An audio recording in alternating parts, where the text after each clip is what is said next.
माझा एक दुसरा मुद्दा आहे की या विजेच्या संदर्भामध्ये माझ्या मतदारसंघामध्ये मोळी गाव आहे, तिथले 15-20 शेतकरी माझ्याकडे आले. त्यांनी मला एक निवेदन दिलेलं आहे.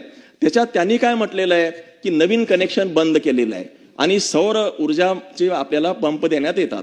आता सौर ऊर्जाच्या पंपाची 7.5 हॉर्स पॉवर पर्यंत आपण परमिशन देतो आणि नवीन कनेक्शन बंद आहे. आता यांच्या शेतामध्ये जे पाणी आहे त्यांना 3 किलोमीटरवरून उचलायचं आहे. 3 किलोमीटर उचलायला नवीन कनेक्शन बंद आहे. नवीन सोलारची 7 हॉर्स पॉवरची 7-7.5ची मोटार आहे, ते पाणी खेचत नाही. मग आता याला काय करायला पाहिजे?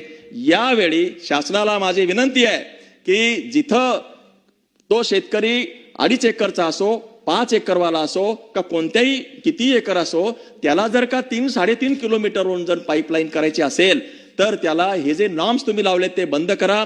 एकतर त्याला 10 हॉर्स पॉवर्स किंवा जेवढे हॉर्स पॉवर्स लागतील तेवढे सोलारवरून मोटार घ्या. अन्यथा त्यांनी जे पैसे भरलेले आहेत नवीन वीज कनेक्शनचे त्याच्यापैकी कुठलं तरी सुरू करा. आता ही नवीन कनेक्शनही बंद आहे, सोलार पाणी पण खेचत नाही. अशा वेळी त्यांच्या शेतातला माल आहे तो सतत नुसता डोळ्यादोखत वाया जाताना दिसतोय.